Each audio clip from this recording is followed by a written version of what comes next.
This is a brutal blow for Sophie Cunningham and the Indiana Fever, and it reverberates well beyond one roster spot. Losing a veteran guard to a season-ending MCL tear changes Indiana's immediate competitiveness, forces a chain reaction of personnel moves, and raises broader questions about depth, player safety, and how the Fever will try to salvage their season, with Caitlin Clark already battling injuries. Here's a clear-eyed breakdown of what this means on the court, in the locker room, and for Cunningham herself. On the floor, Cunningham was more than a role player. She had become a reliable, high-efficiency scorer and a glue veteran for a roster suddenly depleted at guard. Her shooting splits this year were outstanding, over 43% from three and nearly 47% overall, numbers that signal real spacing value in an offense that lives on Clark's gravity. Indiana's offense relied on Cunningham to hit catch-and-shoot looks, move without the ball, and provide secondary scoring when defenses collapsed on Clark. Those skills are hard to replace in season. The immediate roster solution, bringing in Shea Petty on a 7-day hardship contract and rolling Odyssey Sims into another short-term deal, is sensible and predictable under league rules. Both veterans have WNBA experience and can step into ball handling and spacing roles quickly.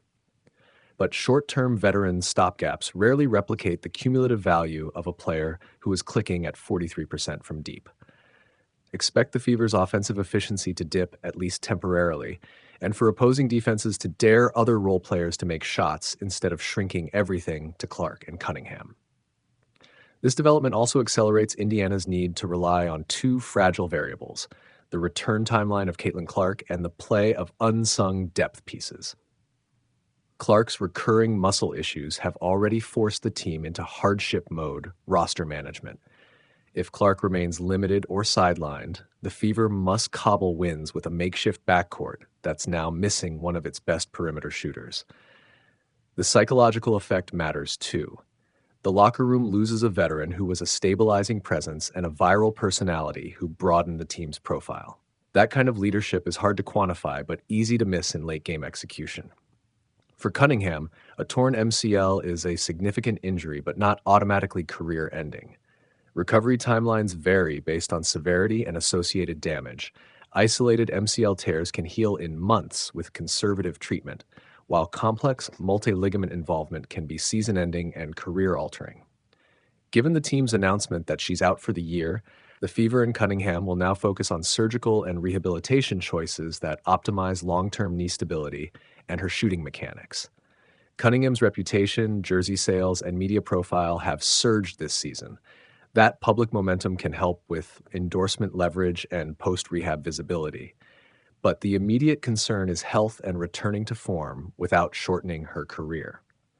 The incident itself, the collision with Bria Hartley, will predictably fuel debate. Social media's "kick her out of the league" chorus reflects emotional investment and the ugly visuals that replay provides. But the league and teams must base disciplinary action on intent, precedent, and clear evidence. If the play was reckless or a repeated pattern, suspension and fines are reasonable. If it was incidental contact during a legal drive, the correct response is transparency. Release replay findings, explain the ruling, and, if appropriate, implement clearer officiating guidance on finishing plays and defenseless player protections.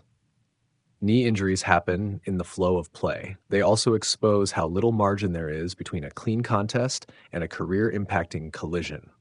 From a roster construction standpoint, the Fever now have to make longer-term decisions.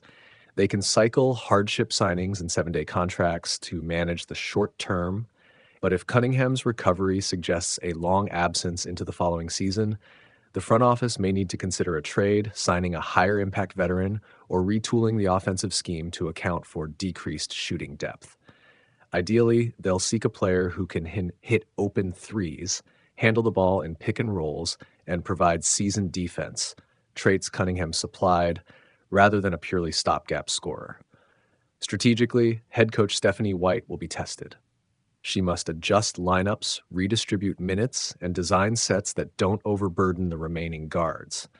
That could mean more plays for shooters off curls and flare screens, increased usage of forwards and short rolls, and simplifying late-game sets to protect turnover margin. Defensively, Losing a veteran guard weakens perimeter communication. Rotations may lag, and opponents could attack mismatches more aggressively. The coaching staff will want to emphasize half-court discipline and limit possessions that invite live ball turnovers. There's also a league-wide angle. The WNBA's condensed schedule and smaller rosters make losses like this disproportionately damaging. The disparity between the injury risk and resources to replace production midseason is stark. The WNBA can respond by expanding hardship mechanisms, speeding up claims for veteran free agents, or reconsidering season timing and roster sizes to better absorb injuries without tanking competitiveness. Long-term policy conversations that Cunningham's injury will inevitably fuel. Finally, the human element must stay front and center. Cunningham's popularity spike after the June melee and her podcast launch made her a fan favorite. Now she needs medical care, mental health support, and a patient rehab plan. The Fever's communication should prioritize updates on her prognosis and rehabilitation to curb rumor and speculative vitriol online. In short, Indiana loses a critical piece and must scramble to fill a high-value role. Cunningham faces a challenging but not hopeless rehab road. The team's short-term outlook dims unless Clark returns and the new veterans click quickly. And the episode underscores persistent structural brittleness in WNBA rosters that the league will have to address so future injuries don't derail competitive balance to this degree. Sophie Cunningham's season-ending MCL tear is a brutal blow for the Fever on and off the court. She arrived in Indiana and immediately became a reliable three-point threat and off-ball scorer. 43.2% from deep across 30 games is elite spacing production, and she brought toughness and personality that resonated with fans after the June incident with the Sun. Losing her removes a steady source of catch-and-shoot points, veteran energy, and perimeter defense, and it forces the Fever into an urgent short-term roster and schematic reset. From a lineup standpoint, the most immediate consequence is a thinner backcourt rotation behind Caitlin Clark. Clark, already limited this season with multiple muscle injuries, can't be expected to shoulder more usage without risk. The Fever now must protect her minutes while still generating offense and spacing. Indiana's interim response? Signing Shea Petty to a 7-day hardship contract and keeping Odyssey Sims on hardship is sensible as a stopgap.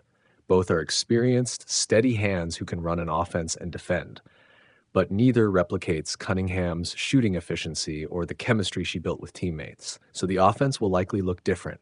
More pick and roll, more post-action, and heavier dependence on Clark and the front court to create before kickouts. Defensively, Cunningham's absence reduces the team's perimeter switching ability and on-ball toughness.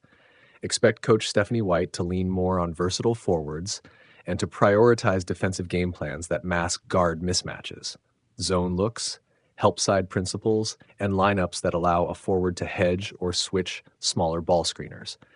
Rotation-wise, minutes will cascade down. Sims and Petty get immediate bumps. Kyra Lambert's release and potential re-signing signals the Fever exploring the most fluid depth options, and the front office may use the third hardship spot or pursue an external veteran addition if available. There are also non-basketball impacts. Cunningham's spike in popularity, jersey sales, social followings, and even a podcast meant she was becoming a marketing asset for the franchise. Losing that visibility hurts the Fever's midseason momentum in engagement and revenue. From a roster construction lens, Indiana now faces choices. Ride out the short-term hardship approach and push younger wings to develop, or be proactive in the trade/free agent market to add a high-volume shooter and stabilizing guard. Longer term, the priority must be Cunningham's recovery and protecting Clark's health. The Fever should invest in comprehensive rehab support and a conservative return timeline to avoid re-injury.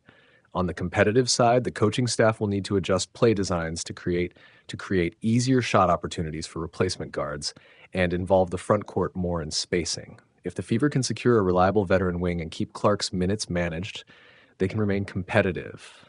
Otherwise, the injury could meaningfully dim their late season prospects.